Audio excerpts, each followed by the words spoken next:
Hello everybody and welcome back. It's Rusty with another quest guide. This time I'm going to be taking you through Extinction, the latest Grandmaster quest that has just been released. You start off by heading to the entrance to Centerstone, which you can get to either through the quest portal or just by tallying with your archaeology journal, and have a chat to Moya and Hebe who are outside. Once you've done so, head into Centerstone itself. We'll get a nice little cutscene setting a bit of background to the current state of the Elder God Wars fight if you're not already familiar with it, and then we just need to clear our way through a few of the Sekha to get to the cathedral. This is a pretty straightforward fight.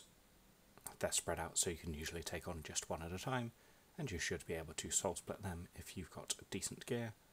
Otherwise just bring a bit of food for this, and then once you've cleared them, head into the cathedral. You'll find Seren, Saradomin and Armadil discussing the current state of the battle, and with Zamorak having left, it's going pretty badly, and so they need us to help out on the 4 different fronts, because that's clearly not what we've been doing for the last 3 months or anything. First of all, we're going to go deal with Croesus, so head out through the eastern door and across the bridge there. You'll find Croesus has moved out of his usual spot and is chilling in the middle of the gathering nodes. And in order to defeat him, very simply, we just need to gather some resources from each of the 4 nodes. While we're doing so, Croesus will be spamming us with his usual mechanics, so it's worth bringing a couple of super restores just in case you do get hit by any of these, but otherwise this is very straightforward. Just go around the 4 nodes and collect from them until they're depleted. Who knew that defeating Croesus was this easy? With that done, head back to the cathedral. A word of warning here, don't try to use your Pontifex ring to teleport back. If so, you'll just find yourself in the normal Elder God Wars area rather than still being in the quest instance. But anyway, head back to the cathedral and have a chat with Saradomin, and next he will send you south to the Glaikor front, where Aznadra is having some problems. There are 4 Glaikors we need to kill who are summoning lots of minions, and in order to get to each of them you need to correctly set up the portal to take you there by lighting some combination of the 3 braziers that you can see here. The combinations you need very simply is just the first one lit, just the second one lit, just the third one, and then the second and third together. And if you head through each of those, you'll find the generating Glaikor together with a few minions that they'll be summoning, so just clear through those. Again, not a particularly challenging fight, but do bring a bit of food. Next we're on to the western front, the Nodon front, where there are lots of siege engines attacking. We need to take command of the abandoned siege engine here and clear out all the enemy ones. And just simply target them with the siege engine, and it only takes 1 hit to kill each of them. Once you've killed all of them, Karapak will appear and reset things a few times. Each time he does so, just clear through all the siege engines he summons, until finally you'll be left with just a few siege engines which you need to go and clear through by yourself. Once again, not particularly difficult. With that done, head back to the cathedral once more, and it briefly looks like Zuck is going to be appearing and setting up some grand boss fight, but then things escalate quickly and, long story short, Seren takes the eggs with her and disappears, and we need to go find her. You'll find yourself back outside Centerstone with a couple of your allies, trying to work out the best way to go and find Seren, and you'll be sent off to chat to Visendithas, because he might be able to help you locate her. For anyone who doesn't know where he is up in his laboratory on Anachronia. Just run out of the northwestern edge of the Anachronia base camp and up to the little doorway here. He'll be in there having a chat with Hannibus, and after having an unnecessarily long conversation with the 2 of them, he'll eventually work out that Seren is not on Gielinor, and so we will head to the World Gate to go and check out some other planes in our search for Seren and the eggs. What follows is a not particularly exciting hop around a few different worlds. First of all, we'll head to Tardiad. There are a number of resonating crystals which you need to go and examine to try and work out whether or not Seren is here, finally winding up chatting to Angolf here, but you'll conclude that Seren isn't there, so you'll head on to the next plane. Repeat pretty much the same process here, going and investigating everything you can, but once more Seren isn't here. So next you head to Kethsey, but here we don't even get a chance to look before Carapac shows up, and we need to have a chat with Carapac and convince him to give us a little bit more time to try and find Seren. He agrees to do so, and so finally we will wind up on Phoenixay. Lots more talking follows, including lots of hopping in and out of the Elder Halls for some unknown reason, but long story short, Carapac shows up, closely followed by Jazz. Carapac uses the needle to buy us a little bit of time to find some way of stopping Jazz, and we end up needing to go through the conveniently located Shadow Anima portal into the world of Erebus to try and find a way to stop Jazz. And here we enter probably the most interesting bit of the quest, where we get quite a fun little puzzle to solve. When you find yourself in Erebus, you will notice there are a number of wisps of anima and also souls floating around, and also you move very, very slowly. Over the course of your time here, you can gradually increase your anima attunement, which will both allow you to move a little bit faster, eventually getting up to normal running speed, and will also increase the time you have to spend in the realm. And so your initial aim is just to gather enough anima attunement to give yourself the time and speed to complete the first section of the puzzle, and then once you've done that, we'll just work our way through the puzzle until we have completed it. Now, a quick note here, the floating orange orbs can be taken to increase your anima attunement. The purple rocks that you'll see around can be mined. They will give you shadow ore, which you can crush to increase your anima attunement. The floating telekinetic soul remnants, which you can see here, can be used to move some of the boulders that you'll find around Erebus. And finally, the floating abyssal soul remnants can be used to activate the shadow rifts, turning them into portals, which you can move through. As a final note, when your time runs out, or when you use the button on the bottom right to exit Erebus, any portals or boulders you've moved will at least initially be reset, but any souls you've picked up stay with you. You can, however, only carry one soul of each type. So, to take you through what he's doing here, first of all, you probably just want to grab a couple of the orange motes and a few of the rocks to bump up your anima percentage. Then, our first aim is going to be to grab a telekinetic remnant, move the boulder to the north up here, grab the abyssal remnant which is beyond it.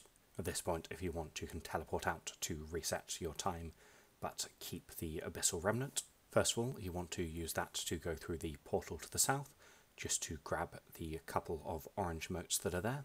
And once you've done that, reset, grab it again, and go through the portal to the west. In the area through here, as well as some more anima together, there is a triangular pattern on the floor and 3 boulders which we want to move into it. Now, the best way to do this is as follows. We want to first of all grab a blue and purple remnant from the starting area, then tele out and reset. When you teleport back in, you're going to use the purple remnant to activate the portal, go through and move the first boulder into position, then head back through the portal, grab another blue one, which should be right next to the portal, head back into the new area and move the second boulder into position. This will reveal another purple remnant. Grab that and head through the portal to the north to grab the third and final blue remnant that we need. Take that and head back through and move the third boulder into position, and hopefully you should just about have enough time left to go and stand in the middle of the 3 boulders. Once you do so, you'll be taken to a new area where there's a bit more anima you can grab, but crucially you'll also get a relic which will save the progress you've made by automatically moving the boulders into position next time you head back in. With this relic, reset once more, grab a blue and purple remnant as usual, and then head through and stand between the 3 boulders once again. When you're taken to the new area, grab any anima here that you haven't already to bump up that anima attunement, then head over to the south side here, move the boulder out of the way, and use the purple remnant you should have to activate this rift. Grab all the anima from this area, which should get your attunement pretty much to 100%,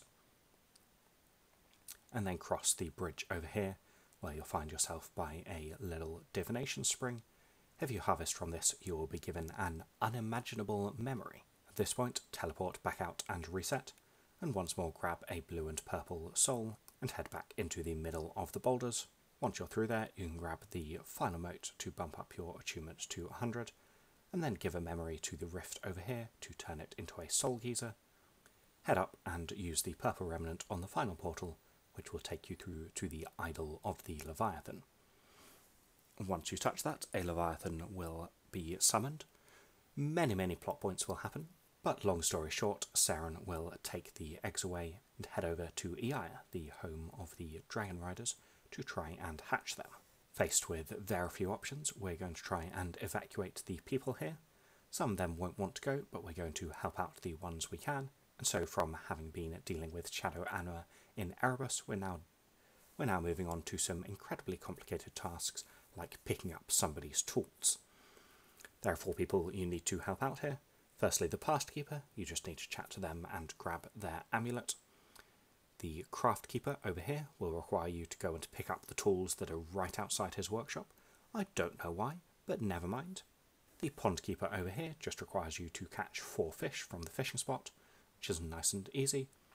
And then finally, the Plant Keeper needs you to gather 4 seeds from some of the different plants that are around the area. There's one on either side of her to the north just here, one further south next to Seren, and one just a little bit beyond her next to your companions. With all those tasks done, we're about to move on to the next villagers to continue the evacuation there, but sadly things escalate and we've run out of time, and we're left trying to delay Seren to buy our friends some time to make their escape. In order to do this, we have a number of shards of the needle, which we need to place in the glowing locations around here, but beware that after you've placed a couple, Seren will try to stop you. The next few fights can be quite hard work, and it's very easy to take a lot of damage, so I'd recommend using this opportunity to go and stock up on some food and supplies. You can then return to the quest just by heading back to the World Gate. Anyway, after the first couple of shards, each time we place a shard, Seren will trap us in a little box here, and after you talk to her, she will attempt to kill you. In the first one, she will summon the Lords of Light and Darkness. You want to kill the Light Lord first, but you can only damage it once you've killed some of the shadows that spawn. So kill the shadows each time they appear, and then do a little bit more damage to the Light Lord. Once you've killed the Light Lord, there will be 2 blobs of unstable energy, and you can use those to kill the Dark Lord by moving them towards him. If you stand just underneath or on the other side of the Dark Lord, and then click on one of the energies, it will move towards you, and when it comes into contact with the Dark Lord, it will take some damage. Keep doing this until you've killed it, and then go and place the next needle shard. In the second fight, an aspect of Ma will appear, and you need to kill her by attacking this wisp of Ma. However, each time you deal a certain amount of damage to it, a wave of Muspah will spawn of increasing strength, so you need to kill them before you can return to attacking the wisp. This fight isn't too bad, you can fairly comfortably soul split off the Muspah. It's worth being on the Ancient Magic spellbook for this, and just try and stay out of as many of the mechanics as you can, and eat up if needed. The final fight is a bit of a pain, and it's mostly just about trying to avoid as much damage as possible. Seren will first of all summon several lines of fire. You can generally avoid these just by running from side to side as I'm doing here. Then the 3 eggs will activate and will move around the arena, sending off bursts of energy around them. Try and stay away from them as best as you can, make use of Surge and Bladed Dive if needed, and eat up if you start getting low. And then finally she will summon a number of aspects of the 3 Elder Gods, which you need to kill. While you're killing them, first the fire, and then both the fire and the eggs will also be doing damage to you. So eat up, keep your health high, and if you need to for the final bit where you're having to deal with all of the mechanics, it's probably worth barricading, as I did here, just to make things a little bit more chill. Once you've worked your way through all of those, further plot will ensue. Again, I'm not going to spoil it here, but you'll eventually wind up back outside the World Gate with your friends, and then you need to head back to the cathedral in Centeston to finish off the quest. Once more, you do need to head there through the entrance rather than just teleporting. After a brief conversation with Saradomin, Armadil and Azanadra about what's happening next, all 3 will go their own ways, except that Azanadra will be waiting for you just outside Centeston, that you can go and have a final chat with him to finish the quest. You get 4 experience lamps, which, given that they can be used on skills of level 75 or over, is, maybe a decent XP boost for any skills around that level which you're training. The further unlockable rewards from the quest currently are a little bit underwhelming, but given that lots of people are complaining about them, Jagex is making some noise about some of the upcoming updates depending on this quest, so hopefully more will be revealed in the future. Anyway, I hope you found this guide helpful.